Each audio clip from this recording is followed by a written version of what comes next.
Hi guys, nice to see you. Beautiful day and everything. It's great that you're tuned in again to Johnny TV. Like a hat, it's the same as before. I'm not going to turn it around because I don't want to get arrested. You know what police are like. Well, a little kind of follow-up to, or update to the last time we spoke. I breached the non-molestation order a couple of days ago, and two plainclothes police officers came to my door, and, well, they were quite nice actually. I felt obligated to get them a cup of tea and a biscuit, but they were that nice. They even told me I could be a police officer. I don't know why. So I went downstairs, quiet as a lamb, like Larry the Lamb, and just got into the car. Didn't need to wear any hoods or anything or cover up. No handcuffs. It was very chilled out, really. Brand new car as well. It was very nice. The guy couldn't even drive it. It was that new. It's one of those sophisticated ones, the ones that is like almost automatic. So got to Colindale's police station after a while. Guy got lost a little bit, and then was read my rights. Told there was allegations of email abuse or something. Not email abuse, but I sent emails in it. So I broke the no contact rule. Yeah. I stupidly thought that emails didn't count because they weren't really that direct. Like they can just be spun off as spam, innit? And you don't have to read them. Once she saw it's from me, she didn't have to read it. So it weren't like a phone call where you've got to pick it up and where it's a nuisance call because it's engaging all the other calls, isn't it? It's not like something that needs to be blocked. It's like, a little bit of an entrapment in a way. So I just agreed and didn't deny anything, just said, yeah, that's me. Okay, I got carried away. I was angry. They weren't threatening emails. They were just emails, like asking for money, telling her to forgive me, telling her it's payday, just reminders, basically. Just reminders. Just reminding her that I hadn't gone away and that she still owes me money, yeah? But, of course, the police saw it as intimidation and whatnot, the police station. So anyway, I did that. I chose to send the emails and it breached the non-molestation order. So now I've got a court hearing now in Willesden Magistrates. And I could go to prison, I suppose, for this. Could get up to 5 years. If I've got a judge who's had a similar experience with someone that they knew, with supply. Now, but I mean, it's just bad luck, really. I got put back into the cell, or into a cell. It had no windows. It had the opaque blocks that you get for a window, which was lovely. It's really enjoyable. So, yeah, at first I didn't take it very seriously. And then they took my belt. They took all my possessions. They took my phones, which I shouldn't have brought, really, because, they can break into the phone and they can find out everything anyway. They can check if it's stolen or not. Well, that's not really possible if someone hasn't reported it stolen, so that's not really going to work. I had to do fingerprints. I was just like a criminal. I was just treated like a criminal. I had to do my profile. I had to do my fingerprints. I had to do like some kind of pressure check with my feet. I had to do like a chemical check, like where they use ink or something. Like apparently they've got a room where it's like a powder that comes out if you've got anything on you. I'm not even sure how it works, but it's quite clever. It's very CSI. So look at the pickle I get myself into. She just reports the non-molestation order, that there's emails being sent, and suddenly I'm put into custody. Yeah?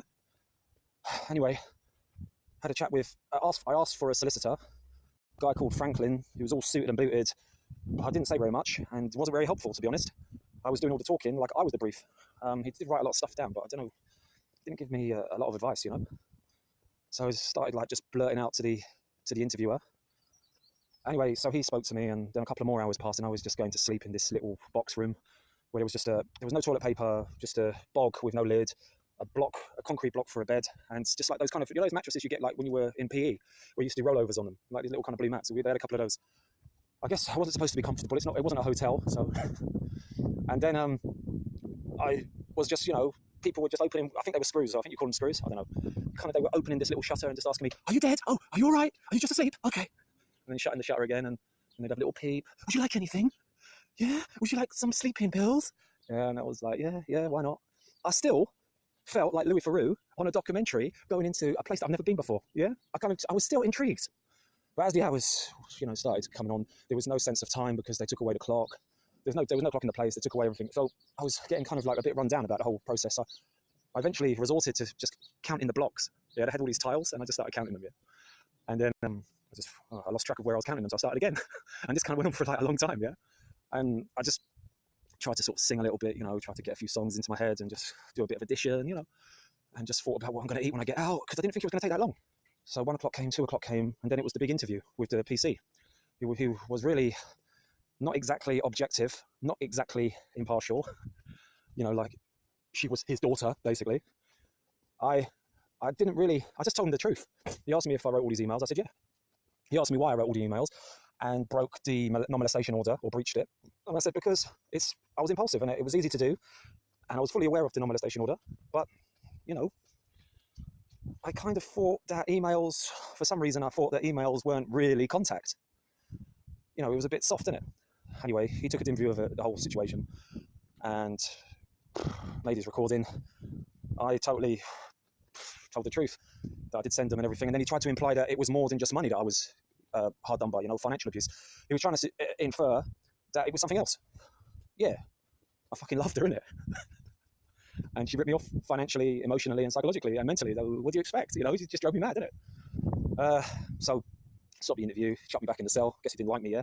Because next thing I knew, I was waiting there until 11 o'clock in the morning. No one offered me any breakfast or anything like that, which I didn't want anyway. So he probably, you know, put in the word. Don't give me anything. And then I got to the desk. They gave me a date for my hearing, if you like, the magistrate and the magistrates. And then there was this female officer. Who's quite tall and slender, quite good looking, right?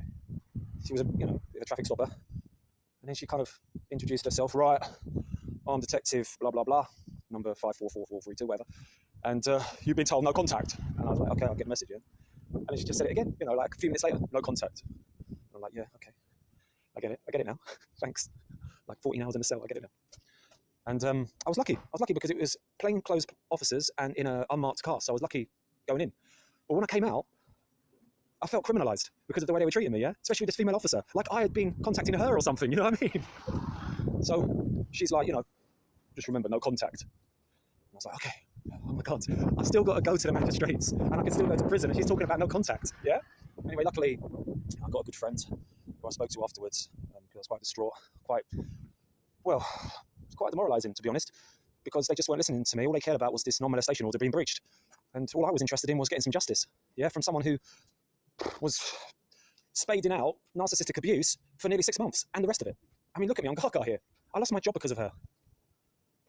Yeah, my life wasn't exactly going well before I met her, but now it's kind of spiraling out of control, So, bit of advice at the end of this video for you guys. Don't bother breaching a non-molestation order because you'll pay for it, yeah? With a fine or prison. I don't even know what's going to happen because I only sent a couple of emails, really, and they weren't even malicious. They were kind of like silly ones, like, if you're a Christian, you'll forgive me and all that kind of crap. And I guess I can't give her up because I can't let her win, I can't. She rubbished my life. She influenced me to rubbish my own life. I started rubbishing my life when I was around her, yeah? And to the point where I gave up my job. I didn't want to work anymore. I didn't want to do like what I was doing.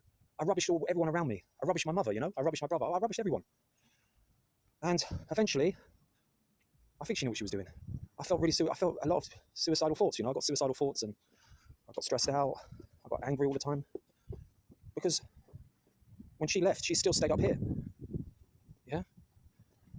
And that's why I can't forget her. It's not an obsession with her especially. It's an obsession with justice and getting what's right, No one should be able to come into your life, rubbish it, financially abuse you, emotionally abuse you, psychologically abuse you, and make you kind of feel like, there's no point in living anymore then, I'll just blow my brains out and get away with it. And then just walk off and say, well, it's your problem now.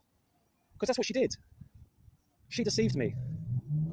She just deceived me, yeah? A narcissist, dressed up as a girlfriend, who was parading herself as loving, caring, devoted, and loyal, when the whole time she was just using, exploitative, deceiving, and ruthless. And I was just a victim or a supply. I wasn't her boyfriend. I wasn't her other half. Yeah? I tried to explain it to the police officer, but he was like, way over his head. So he was like, sorry, mate, I'm a psychologist. I don't get it. But, even Hannibal Lecter would have balked at the idea, yeah? She abused me and used me to the max, and now I'm reeling ever since because I can't get justice and I can't get help. I'm suffering. I'm getting into even more trouble and I'm going to go to prison for this. So the next video might be me in prison. Who knows if I can get my phone back? Or before I go to prison, I'll try and make a little one before. But, I'm not going to lie to you guys. I just say how it is, yeah? I thought she was at least a friend. But what kind of friend does that? Even the mother of my child would never have stooped so low. So just look out, yeah? Just look out for people who abuse the system, okay? Because you could be next. That wasn't a threat, by the way. That wasn't a threat, yeah? All right, take care, everyone. Peace. And maybe I'll speak to you soon, yeah? Good luck, yeah?